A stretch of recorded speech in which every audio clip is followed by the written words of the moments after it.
thank you for this very warm welcome.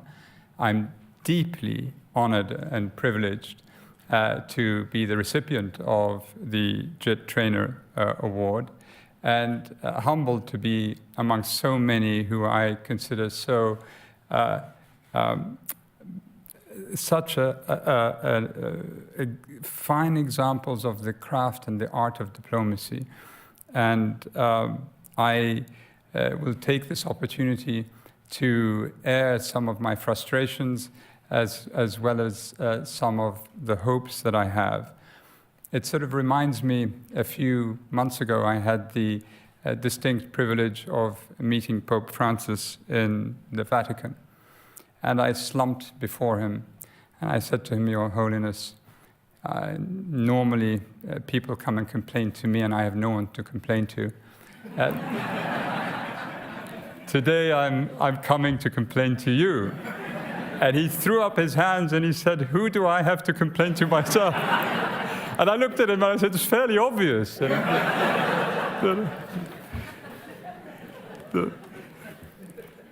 Excellencies, friends, good afternoon to all of you.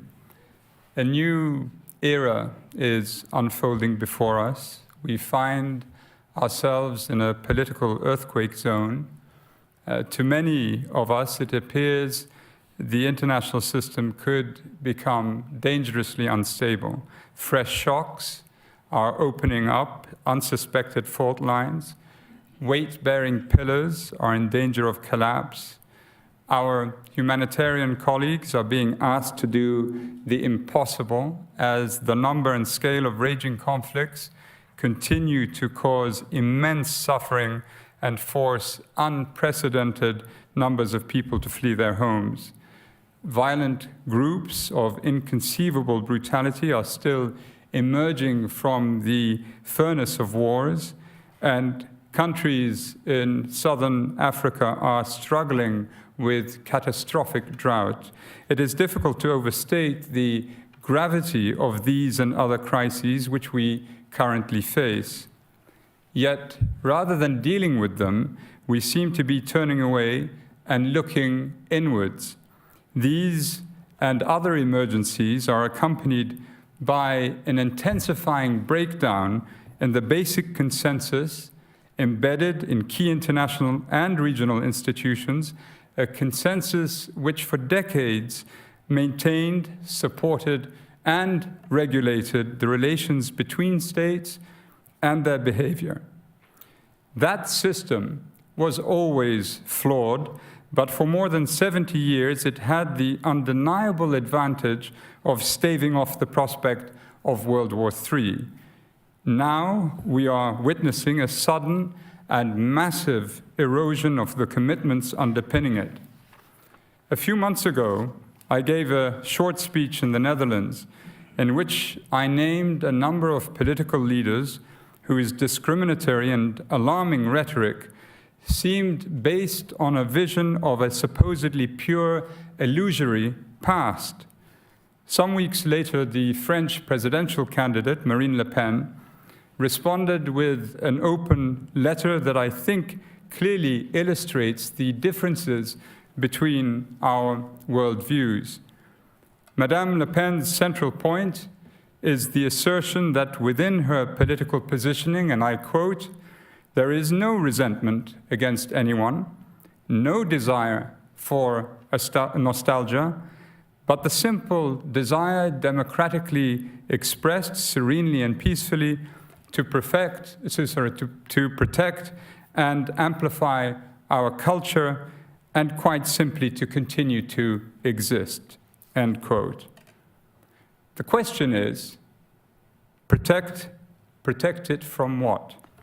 From whom does her country need protection? And how does she propose this protection be accomplished in order for her people to continue to exist? It would appear her intended targets, at least in the letter, are not the terrorists from whom we all need protection, but the international and regional laws, the institutions my colleagues and I promote and represent.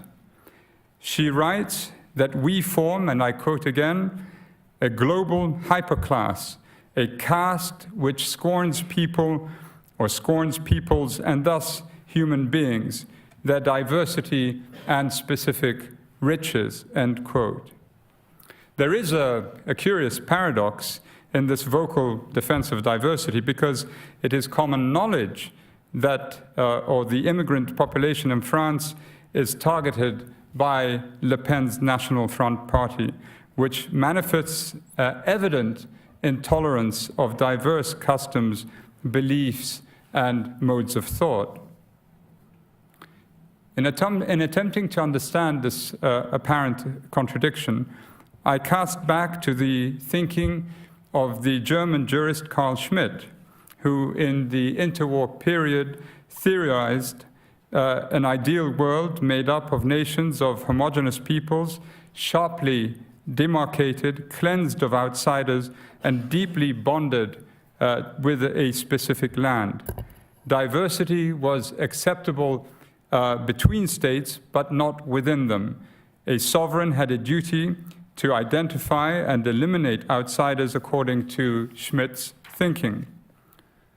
Madame Le Pen may or may not adhere to this general view of the world, but I do believe it is increasingly widespread today.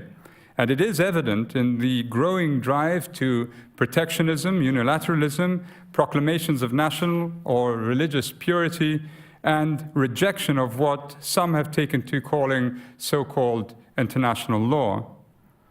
I find it deeply alarming. It is a wanton threat to the balance of human progress achieved over the past 70 years, including the evident and immense benefits brought about by international law.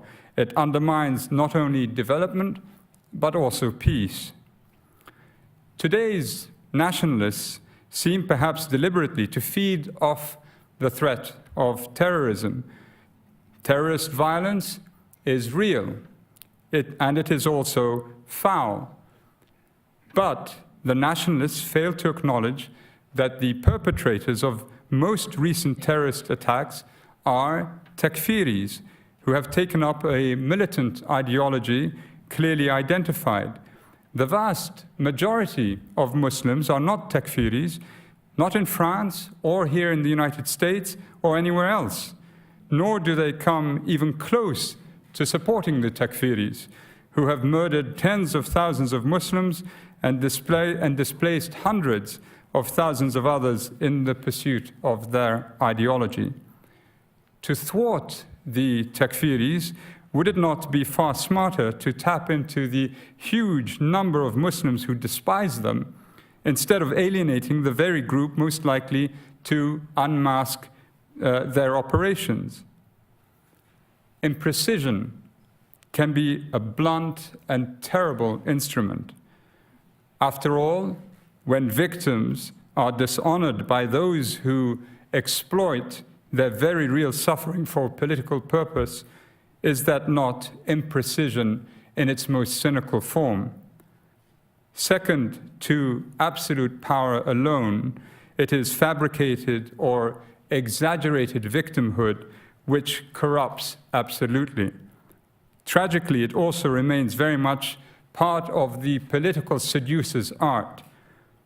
They then claim license to do whatever is necessary, lawfully or otherwise, to correct those grievances. An entire community is identified as the source, the enemy, an enemy stripped of individuality, a group which thinks and plots as one. Time and again, humanity has lost its bearings on the back of half-truths and lies, and the results have been disastrous. And an essential cohesion at the heart of every social fabric, once textured and fluid, is torn apart and replaced by sharp social divisions.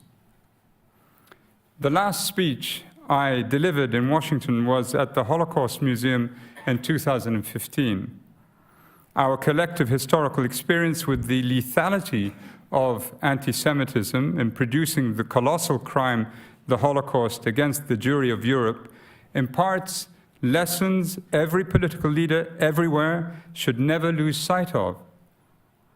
There are no exact parallels with the modern day. No major political leader is a Nazi. But consider the case of Karl Lueger, the late 19th century mayor of Vienna. Karl Lueger had Jewish friends, and so startling was this fact, a Viennese journalist even asked him about it. "I decide who is a Jew," was his purported response.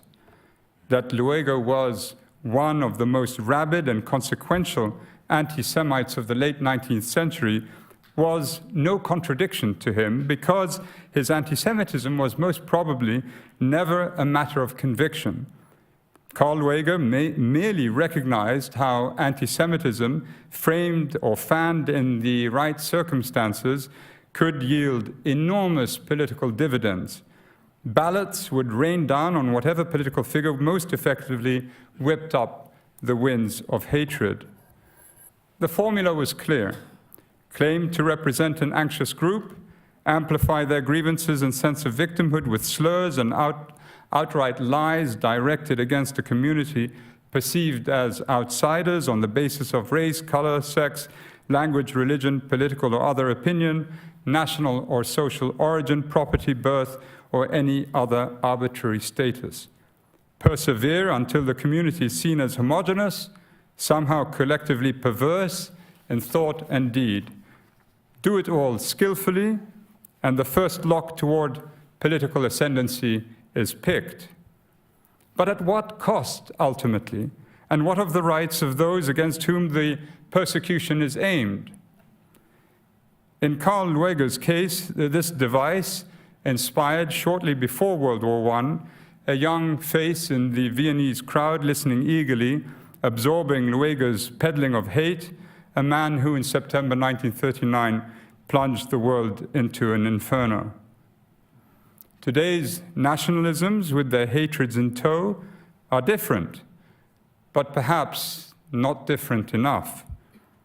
That millions of people have experienced profound suffering inflicted by this kind of hatred in the past should surely have deterred by now any man or woman from mimicking Lueger's stratagems in however diluted form they may be. That political leaders still do so today in countries where the lessons of 2 world wars should have been fully absorbed is stupefying. Can we be so reckless, so stupid, as to risk the future of humanity simply for the sake of ballots? Are we not being marched back to a Sarajevo of 1914, when the flammable, competitive bristling of ethnic nationalisms eroded balances of power and any sense of compromise to the point where a relatively obscure event at the margins of European politics triggered global catastrophe? Or maybe to a Sarajevo of the 1990s and the war I was exposed to when I served in the former Yugoslavia, all the grievances and the lies that distorted them, the bitter ethnic nationalisms they reignited, and then military aggression, death and destruction, revealing, above all, the thinness of European civilization and its easy envelopment or puncture by the most bestial behavior. In Bosnia and Herzegovina, we understood if this could happen in Europe in the 1990s, it could still, given the right stimuli, happen anywhere. But those more recent lessons, too, we seem to be forgetting. A pathogen of divisive populism has infected a portion of the world so swiftly, much of our work, or much of what we work for, now seems threatened. In such circumstances, when the deep, long-term work of prevention and investment in a common future risk being swept away, what can human rights diplomacy possibly hope to achieve? Is this impossibly complex job becoming futile? Emphatically not. Rather than buckling under the load, or under that load, I am convinced the current state of the world reinforces the importance of the work we do. Our guidance, monitoring, advocacy, and expertise are essential tools for repelling assaults on human rights. They provide a robust framework within which to stand up for those whose rights are threatened or violated. Our work changes not just laws, but lives. It protects the most vulnerable and inspires and supports activists struggling in dangerous conditions for the rights of the people to have a voice in their own affairs. These activists are the true forces of stability. We have no choice. There is simply no alternative. We must work if human life and well-being are to be maintained. So much is at stake, and we can do it. Consider what was achieved by our predecessors, the giants of the rights movement. They ended slavery, colonialism, segregation, apartheid, and more. The struggle which falls to our generation, particularly to the students here, therefore is far from helpless or hopeless. We need, all of us, to defend international law, international refugee law, international human rights law, international humanitarian law, international criminal law, for they and the institutions that uphold them are the very distillation and sum of human experience. They are not, as some would have you believe, the outcome of post-war bureaucratic doodling. They were woven together from the screams of millions who died violently or suffered horribly over many centuries. And we know very well what will happen should they be dissolved. I work in Geneva in the building that once housed the League of Nations. Every day I'm reminded of what we have to lose. Human progress is never perfect. We make mistakes, we stumble, we forget core truths such as that laid down by the unanimously endorsed Universal Declaration of Human Rights. Recognition of the inherent dignity and of the equal and inalienable rights of all human beings being the foundation of freedom, justice, and peace in the world. So yes, sometimes we do falter, the political and economic elites in particular.